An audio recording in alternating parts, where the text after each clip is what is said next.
صاحبان فہم، ارباب دانش، السلام علیکم۔ آج اس ویڈیو میں ہم حضرت موسیٰ علیہ السلام کا ایک قصہ بیان کریں گے کہ جس میں حضرت موسیٰ علیہ السلام کس قدر مظلوموں کے حامی اور ظالموں کے دشمن تھے۔ ویڈیو میں آگے بڑھنے سے پہلے میں اپنے ناظرین سے کہوں گا کہ اگر تو آپ نے ابھی تک میرے یوٹیوب چینل کو سبسکرائب نہیں کیا تو یوٹیوب چینل کو سبسکرائب کریں اور بیل آئیکن کو ضرور دبائیں۔ جی تو پیارے ناظرین، میں ہوں سید فضل عباس، آپ دیکھ رہے ہیں یوٹیوب چینل فضی ٹی وی۔ آپ کا وقت ضائع کیے بغیر ویڈیو کا باقاعدہ آغاز کرتے ہیں۔ یہ اس وقت کی بات ہے جب حضرت موسیٰ علیہ السلام رشید و بالغ ہو گئے۔ رشید فارسی زبان کا لفظ ہے جس کے معنی ہے خوبصورت۔ تو ایک دن مصر شہر میں لوگوں کے درمیان میں سے گزر رہے تھے۔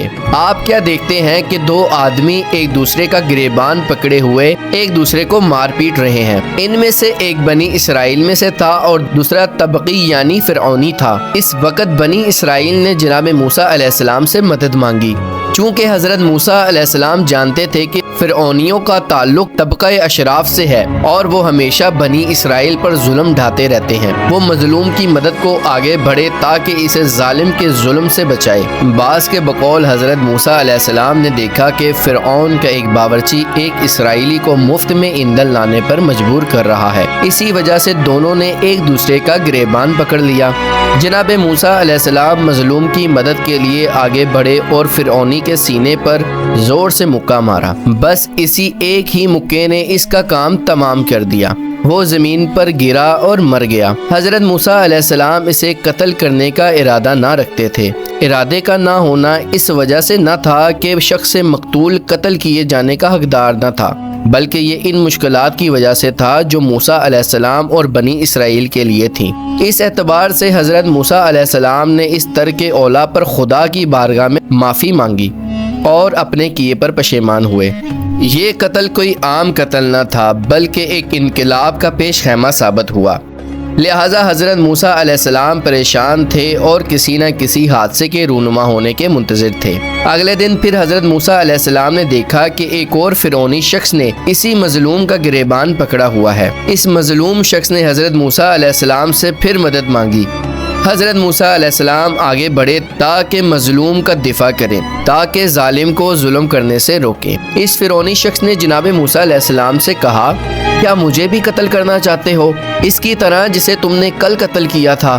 حضرت موسیٰ علیہ السلام کو معلوم ہو گیا کہ قصہ قتل مشہور ہو چکا ہے، لہٰذا اس خیال سے کہ کوئی اور مشکلات کھڑی نہ ہو جائیں وہ پیچھے ہٹ گئے۔ جی تو پیارے ناظرین، جب فرعون اور اس کے حواریوں کو اس واقعے کا پتہ چلا، انہوں نے اپنی میٹنگ میں حضرت موسیٰ علیہ السلام کو پھانسی دینے کا حکم صادر کر دیا۔ فرعون کے رشتہ داروں میں سے ایک شخص بنام حسقیل، جو بعد میں مومن آل فرعون کے نام سے مشہور ہوا، اس کو جب اس خبر کا پتہ چلا، چونکہ وہ دلی طور پر حضرت پر ایمان لا چکا تھا، چھپ کر حضرت موسیٰ علیہ السلام کے پاس پہنچا اور کہا، اے موسیٰ، ان لوگوں نے یعنی فرعون اور فرعونیوں نے آپ کو قتل کرنے کا مشورہ کیا ہے، لہٰذا آپ فوراً اس شہر سے دور چلے جائیں، میں آپ کے خیر خواہوں میں سے ہوں۔ حضرت موسیٰ علیہ السلام نے ارادہ کیا کہ وہ سرزمین مدائن کی طرف چلے جائیں۔ مدائن ایک شہر ہے جو شام کے جنوب اور حجاز کے شمال میں واقع ہے اور مصر کی حکومت میں نہ تھا، تاکہ بے رحم ظالموں کے چنگل سے نجات پائیں۔ اگرچہ سفر بہت لمبا تھا اور زیادہ راہ بھی ہمراہ نہیں تھا، لیکن اس کے سوا اور کوئی چارہ کار نہ تھا۔ وہ خدا پر توکل اور خدا کی مدد کی امید رکھتے ہوئے روانہ ہوئے اور کہا، خدایا مجھے ظالم لوگوں سے نجات عطا کر۔ حضرت موسیٰ علیہ السلام زیادہ راہ کے بغیر مدائن کی طرف پیدل روانہ ہوئے۔ مصر اور مدائن کے درمیانی سفر 8 دنوں میں طے کیا۔ اس دوران میں ان کی غذا صحرائی سبزیاں تھیں اور مسلسل پیدل چلنے کی وجہ سے ان کے پاؤں میں چھالے پڑ چکے تھے۔ جب وہ مدائن کے نزدیک پہنچے تو انہوں نے ایک کنویں کے کنارے کچھ لوگ دیکھے جو ڈول کے ذریعے کنویں سے پانی نکال کر اپنے اپنے مویشیوں کو پلا رہے تھے۔ ان کے قریب ہی 2 لڑکیاں دیکھیں جو اپنی بھیڑ بکریوں کی حفاظت کر رہی تھیں اور کنویں کے نزدیک نہیں جا رہی تھیں۔ حضرت موسیٰ علیہ السلام نے ان سے پوچھا، تم کیوں کھڑی ہو اور اپنی بھیڑ بکریوں کو کیوں پانی نہیں پلا رہی ہو؟ لڑکیوں نے کہا، ہمارا باپ بوڑھا ہو چکا ہے، لہٰذا ہم خود بھیڑ بکریاں چراتی ہیں۔ اب کنویں پر مرد کھڑے ہیں، ہم انتظار میں ہیں کہ یہ چلے جائیں تو پھر ہم پانی نکال کر اپنی بھیڑ بکریوں کو پلائیں۔ اس کنویں کے نزدیک ایک اور کنواں تھا، اس کے منہ پر ایک بہت وزنی پتھر رکھا ہوا تھا کہ جسے اٹھانے کے لیے 40 افراد کی ضرورت تھی۔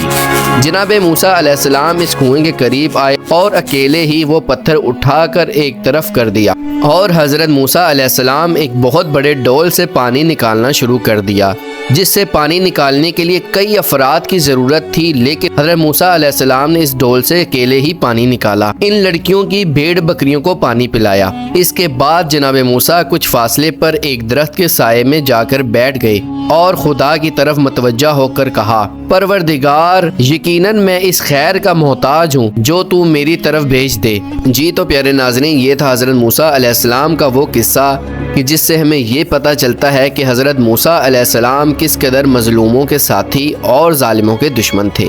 ملتے ہیں اگلی ویڈیو میں، تب تک کے لیے مجھے اجازت دیں۔ اللہ حافظ۔